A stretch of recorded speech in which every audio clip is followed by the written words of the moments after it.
अगर मैं वर्तमान चुनाव नतीजों के आधार पर कहूं तो जो विपक्ष में बैठे हुए साथी हैं, ये उनके लिए गोल्डन अपॉर्चुनिटी है। पराजय का गुस्सा निकालने की योजना बनाने के बजाय इस पराजय में से सीख करके पिछले 9 साल से चलाई गई नकारात्मकता की प्रवृत्ति को छोड़ करके इस सत्र में अगर सकारात्मकता के साथ आगे बढ़ेंगे तो देश उनके तरफ देखने का दृष्टिकोण बदलेगा।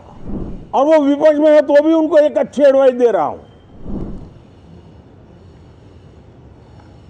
देश ने नकारात्मकता को नकारा है।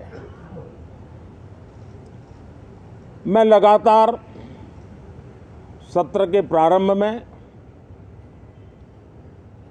विपक्ष के साथियों के साथ हमारा विचार विमर्श होता है। हमारी मेन टीम उनसे चर्चा करती है। मिलकर के भी सबके सहयोग के लिए हम हमेशा प्रार्थना करते हैं, आग्रह करते हैं। इस बार भी इस प्रकार की सारी प्रक्रियाएं कर ली गई हैं और आपके माध्यम से भी मैं सार्वजनिक रूप से हमेशा हमारे सभी सांसदों से आग्रह करता हूं,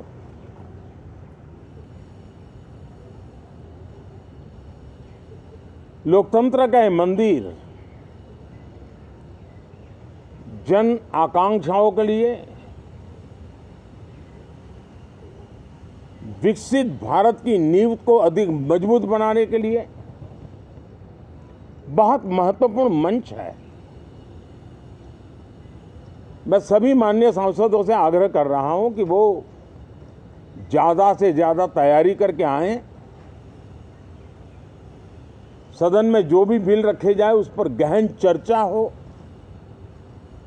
उत्तम से उत्तम सुझाव आए और उन सुझावों के द्वारा, क्योंकि जब एक सांसद सुझाव देता है तो जमीनी अनुभव का उसमें बहुत ही उत्तम तत्व होता है। लेकिन अगर चर्चा ही नहीं होती है तो देश उससे मिस करता है उन चीजों को।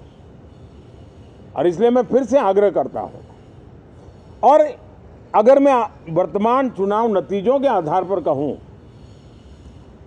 तो जो विपक्ष में बैठे हुए साथी हैं, ये उनके लिए गोल्डन अपॉर्चुनिटी है। इस सत्र में पराजय का गुस्सा निकालने की योजना बनाने के बजाय इस पराजय में से सीख करके पिछले 9 साल से चलाई गई नकारात्मकता की प्रवृत्ति को छोड़ करके इस सत्र में अगर सकारात्मकता के साथ आगे बढ़ेंगे तो देश उनके तरफ देखने का दृष्टिकोण बदलेगा। उनके लिए एक नया द्वार खुल सकता है। और वो विपक्ष में है तो भी उनको एक अच्छी एडवाइस दे रहा हूं कि आइए, सकारात्मक विचार लेकर के आइए। अगर हम 10 कदम चलते तो आप 12 कदम करके फैसला लेकर के आइए। हर किसी का भविष्य उज्जवल है, निराश होने की जरूरत नहीं है। लेकिन कृपा करके बाहर के पराजय का गुस्सा सदन में मत उतारना। हताशा, निराशा होगी। आपके साथियों को आपका दम दिखाने के लिए कुछ न कुछ करना भी पड़ेगा, लेकिन कम से कम लोकतंत्र के इस मंदिर को वो मंच मत बनाइए। और अभी भी मैं कहता हूं, मैं मेरे लंबे अनुभव के आधार पर कहता हूं कि थोड़ा सा अपना रुख बदलिए, विरोध के विरोध का तरीका छोड़िए, देश हित में सकारात्मक चीजों का साथ दीजिए, अच्छी उसमें जो कमियां हो उसकी डिबेट कीजिए। आप देखिए, देश के मन में आज जो ऐसी कुछ बातों पर नफरत पैदा हो रही है, हो सकता है वो मोहब्बत में बदल जाए।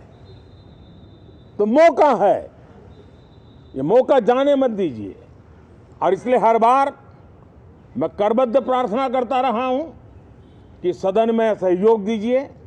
आज मैं राजनीतिक दृष्टिकोण से भी कहना चाहता हूं कि आपका भी भला इसमें है कि आप देश को सकारात्मकता का संदेश दें। आपकी छवि नफरत की और नकारात्मकता की बने, वो लोकतंत्र के लिए अच्छा नहीं है। लोकतंत्र में विपक्ष भी इतना ही महत्वपूर्ण है, उतना ही मूल्यवान है और उतना ही सामर्थ्यवान भी होना चाहिए। और लोकतंत्र की भलाई के लिए मैं फिर से एक बार अपनी ये भावना को प्रकट करता हूं। 2047 अब देश विकसित होने के लक्ष्य में लंबा इंतजार करना नहीं चाहता। समाज के हर वर्ग में यह भाव पैदा हुआ है कि बस आगे बढ़ना है। इस भावना को हमारे सभी माननीय सांसद आदर करते हुए सदन को उस मजबूती से आगे बढ़ाएं, यही मेरी उनसे प्रार्थना है। आप सबको भी साथियों मेरी बहुत बहुत शुभकामनाएं हैं। बहुत बहुत धन्यवाद।